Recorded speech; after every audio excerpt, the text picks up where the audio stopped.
Hai pemirsa Jawa Post TV dan juga Sobat JKN, masih bersama Puput Puspitasari di program acara BPJS Kesehatan Menyapa. Wah, ngomongin soal BPJS Kesehatan ini pasti banyak yang ingin ditanyakan dan akan dijawab di program acara ini. Dan Sobat JKN, di episode sebelumnya kita sudah membahas sedikit tentang transformasi digital yang dilakukan oleh BPJS Kesehatan khusus di fasilitas kesehatan. Salah satu transformasi digitalnya yang sudah disebutkan oleh narasumber saya, ada Kepala Bagian Mutu Layanan Fasilitas Kesehatan BPJS Kesehatan KC Magelang gitu, ada Pak Nur Hadi Hidayat, tentunya adalah terkait antrean online yang ada di aplikasi Mobil JKN. Selengkapnya lagi akan kita bahas lagi Pak dalam acara program BPJS Kesehatan Menyapa. Dan kali ini kita membahas tentang transformasi digital fasilitas kesehatan yang semakin cepat di era JKN. Makin cepat ya Pak? Harus cepat. Harus cepat ya. Kalau lebih dari cepat ngebut. Ngebut. Sudah personel 5, manual ya. Jadi bus-bus gitu ya Pak. Oke Pak Hadi, kita sudah ngobrolin juga soal aplikasi Mobil JKN, antrean online. Nah, sudah banyak dibahas juga oleh Pak Hadi, tapi katanya juga nih bahwa aplikasi Mobil JKN ini kita juga bisa melihat ketersediaan tempat tidur di fasilitas kesehatan, salah satunya di fasilitas kesehatan tingkat lanjutan. Ya betul. Ya, jadi Mobil JKN memang punya banyak menu. Salah satunya juga itu tadi Mbak, terkait dengan jumlah tempat tidur atau bed yang ada di rumah sakit. Jadi banyak keluhan di masyarakat bahwa ketika pasien itu di advis untuk mondok di rumah sakit, kok ternyata bednya penuh. Nah, ketika penuh itu peserta bisa melihat kira-kira rumah sakit mana sih yang kosong bednya. Nah, itu silahkan nanti bisa mengakses Mobil JKN di menu ketersediaan tempat tidur, tinggal klik saja. Misalkan contoh kita di Pakelan ya. Di Pakelan mungkin yang paling dekat di sini ada rumah sakit Tidar, ada rumah sakit Balkesmas. Itu nanti akan mengetahui jumlah bed di rumah sakit itu ada berapa sih? Nanti akan ketahuan. VIP jumlahnya sekian, yang kelas 1 sekian. Itu nanti akan ketahuan jumlah bed total, kemudian yang terisi berapa, sisanya berapa. Nah, jadi nanti akan ketahuan. Nah, dengan keterbukaan informasi seperti itu, nanti peserta bisa, kalau tadi diaturi mondok atau diadvis untuk mondok dari dokter spesialis, ternyata kok penuh, nanti bisa dialihkan ke rumah sakit yang memiliki bed yang sisa yang bisa digunakan oleh peserta. Jadi lebih transparan. Jadi lebih transparan ya. Betul. Soal transparansi di fasilitas kesehatan rujukan tingkat lanjut atau FKRTL ini nih Pak, itu apakah juga menjadi salah satu jadi janji pelayanan? Janji layanan itu adalah janji Vaskes kepada mitra, baik itu BPJS Kesehatan ataupun pada peserta. Salah satunya tadi, transparansi terkait dengan antriannya, kemudian terkait dengan fasilitas yang dimiliki, termasuk tadi bed juga. Jadi itu ada janji layanan yang ada di Vaskes yang mereka janji untuk melayani sebaik-baiknya peserta JKN. Di samping itu mereka juga janji untuk bisa menerima NIK. Jadi tanpa harus menggunakan kartu JKN atau menunjukkan kartu JKN, itu dengan menggunakan NIK juga sudah bisa. Gitu. Kemudian Pak, yang melatar belakangi fitur ini ada itu apa Pak? Yang fitur ini awalnya dulu adalah keluhan dari peserta. Jadi peserta itu biasanya keluhannya, saya mondok harus mencari rumah sakit yang kosong itu di mana. Dulu sebelum ada fitur ini, banyak dari teman-teman kita telepon ke kita kan ada petugas yang ada di rumah sakit ya. Istilahnya orang dalam gitu ya Mbak. Kalau nggak punya orang dalam, mau nanya di rumah sakit di tempat jenengan masih ada bed nggak yang nanti bisa digunakan sebagai salah satu untuk keluarga kami atau teman kami untuk di sana. Nah, itu kan harus pakai orang dalam. Dengan adanya keluhan tadi, kemudian dibangunlah sistem seperti itu. Jadi ada transparansi, rumah sakit ini jumlah bednya sekian, yang kosong itu masih sekian, dan yang bisa digunakan sekian. Gitu. Vaskes harus rajin untuk mengupdate. Ya betul. Jadi kalau tidak diupdate, secanggih apapun alatnya ya tidak akan berguna Pak ya. Betul. Karena sekali. ya itu diupdate setiap 1 hari sekali, atau 1 kali 24 jam harus kita diupdate. Ini biasanya kalau tidak diupdate, kami juga akan men-feedback ke rumah sakit untuk selalu mengupdate ketersediaan tempat tidur itu sebagai salah satu informasi yang bisa digunakan oleh peserta. Jadi nggak ada alasan petugas rumah sakitnya males ya? Betul. Banyak tugas, males gitu nggak ya? Nggak enggak. bisa ya? Karena kalau misalnya nggak update dalam sehari, BPJS langsung nelpon nih. Iya, kan pasti kalau tidak diupdate kan kelihatan di situ ada update per tanggal sekian. Nah itu akan ketahuan. Apalagi ngupdate-nya 1 bulan yang lalu ya, itu pasti tidak akan menggambarkan kondisi real yang ada di lapangan. Jadi sebenarnya itu juga akan jadi citra yang buruk ya bagi rumah sakit ya. Iya. Selain bisa dilihat di aplikasi mobil JKN nih, bagi peserta BPJS Kesehatan yang ternyata nggak punya aplikasi mobil JKN atau handphonenya ketinggalan, udah punya tapi handphonenya ketinggalan. Terus kita bisa lihatnya di mana? Apakah Vaskes itu juga diberi kewajiban oleh BPJS Kesehatan untuk memberikan papan informasi? Ya betul, jadi itu adalah salah satu janji juga di Vaskes untuk memberikan informasi dalam bentuk display. Mau bentuk displaynya digital atau displaynya masih manual, itu terserah. Tapi kalau zaman sekarang kok manual itu kok ya kayaknya enggak ya. Enggak ya? Jangan jadi ya. Jangan ya deh ya, dihapus-hapus gitu ya. Dihapus-hapus gitu, jadi setiap saat dulu hapus kan kayaknya kok masih zaman dulu banget gitu ya.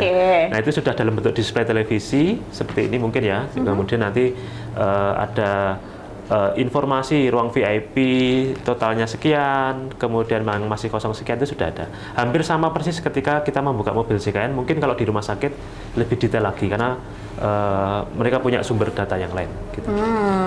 Pak, kalau misalnya sudah ada, kita sudah bisa melihat ketersediaan tempat tidur di aplikasi mobil JKN kan berarti lebih transparan begitu ya. Nah, sebenarnya kalau dari sisi peserta kan pasti enak ya. Tapi dari sisi Vaskesnya sendiri gimana? Itu memberatkan mereka nggak sih untuk mengupdate terus? Ya, sebenarnya berat atau tidak itu kan serahkan pada rumah sakit saja. Enggak ya? Enggak.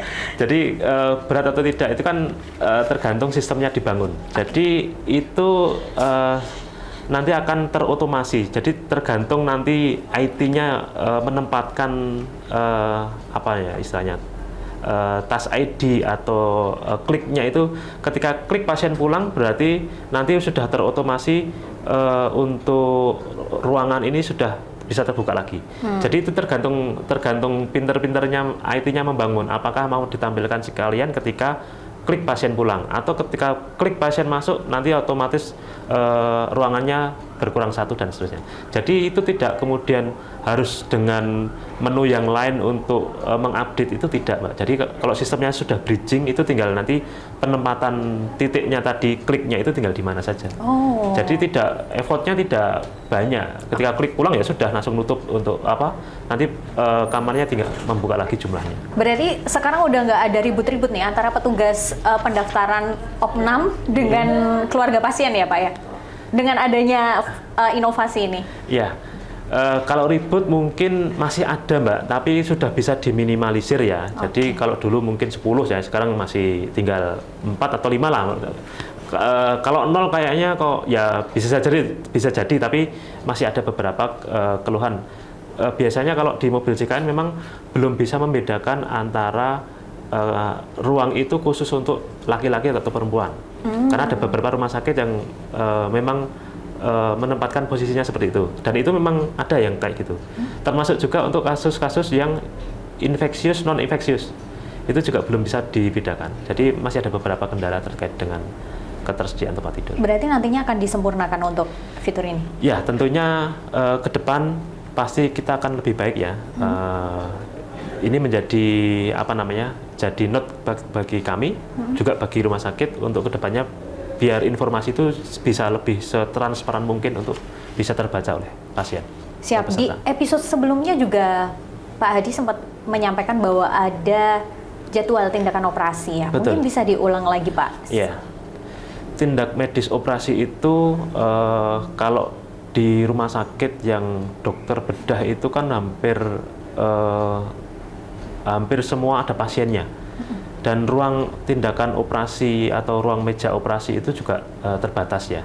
Nah, dengan keterbatasan dari Sarpras ataupun dari dokter, tentunya kalau jumlah kasusnya, sebagai informasi peserta JKN kita mungkin sudah 95% lebih Artinya kalau kita melihat mungkin di beberapa kota sudah UHC, artinya sudah 100% jumlah penduduk.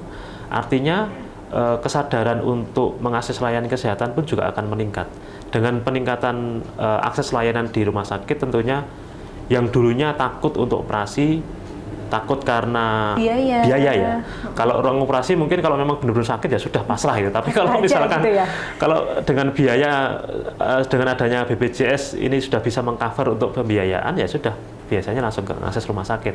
Nah, ketika mengakses layanan di rumah sakit kok ternyata banyak. Nah, ketika banyak itu kan ya operasi itu kan tidak 5 menit 10 menit, Mbak. Bisa mungkin setengah jam, bahkan bisa mungkin lebih dari 1 jam 2 jam. Artinya mungkin satu hari itu butuh hanya bisa melayani tidak banyak orang, sedangkan antrinya cukup panjang. Nah, dengan model adanya display terkait dengan tindakan medis operasi ini, nanti akan bisa mengetahui yang sekiranya memang bisa terjadwalkan, tidak urgent, itu nanti bisa bisa terlihat antriannya. Jadi saya akan dioperasi usus buntu nih. Nah, nanti dengan dokter A di rumah sakit X misalkan. Nanti akan sudah terjadwal, tinggal nanti pada saat memang sudah mendekati, sudah bisa bersiap ke rumah sakit untuk mendapatkan pelayanan kesehatan. Jadi Vaskesnya juga akan menghubungi peserta. Betul, begitu? Ya. Tapi kalau misalnya ada peserta yang tiba-tiba mendadak ingin ganti hari operasi, padahal di aplikasi sudah terinformasi bahwa jatahnya operasi hari ini nih misalnya. Ya. Itu bisa. Prinsipnya nanti dari pasien akan melaporkan ke petugas medis yang ada di rumah sakit kalau dia pengen pindah ke vaskes yang lain. Ya, itu dipersilakan. Cuma nanti konsekuensinya ketika pindah ke rumah sakit lain itu kan ada mekanisme untuk rujuk ke vaskes lain atau mau mulai dari awal lagi. Nah, tentunya butuh effort juga. Nah, kalau misalnya mau pindah ya matur ke dokter spesialisnya bahwa saya pengen ke rumah sakit lain. Tapi kalau permintaan sendiri nggak bisa, Mbak, harusnya. Nggak bisa, tetap ya? indikasi medis. Jadi kalau misalkan sarpras di sini lengkap, mungkin tidak terlalu antri panjang, bisa didaftarkan di situ. Tapi kalau misalkan sarpras di rumah sakit lain kok ternyata lengkap juga, kemudian tidak banyak antri, ya dari dokter bisa mengadvis untuk memberikan rujukan ke vaskes yang lain. Oke, itu dia sahabat JKN dan juga pemirsa Jawpos TV, ngobrol-ngobrol kita dengan Pak Hadi. Apa yang bisa disampaikan Pak dari sekian yang sudah kita bicarakan ini? Ya, jadi prinsipnya transformasi digital ini adalah salah satu upaya kami untuk bisa melayani peserta JKN secara optimal. Kita punya tagline mudah, cepat, dan setara. Jadi mudah hanya dengan menggunakan KTP, cepat dengan menggunakan HP untuk mendaftarkan antrian online-nya, dan setara artinya semua peserta, tidak membeda-bedakan itu peserta umum atau peserta JKN, bisa dilayani oleh fasilitas kesehatan. Semuanya bisa memanfaatkan dan merasakan pengalaman menggunakan mobil JKN begitu ya. Baik Sobat JKN, BPJS Kesehatan punya niat yang sangat mulia menghadirkan transformasi digital di fasilitas kesehatan untuk kemudahan peserta. Nah, semua peserta pengguna mobil JKN ini dapat memanfaatkan aplikasi ini tanpa lagi terhalang oleh waktu, jarak, ekonomi, bahkan segmentasi kelas rawatan yang dipilih oleh peserta sendiri. Di era JKN, pelayanan fasilitas kesehatan menjadi mudah, cepat, dan setara. Saya Puput Puspitasari dan juga Pak Hadi undur diri. Sampai jumpa di episode selanjutnya di BPJS Kesehatan Menyapa.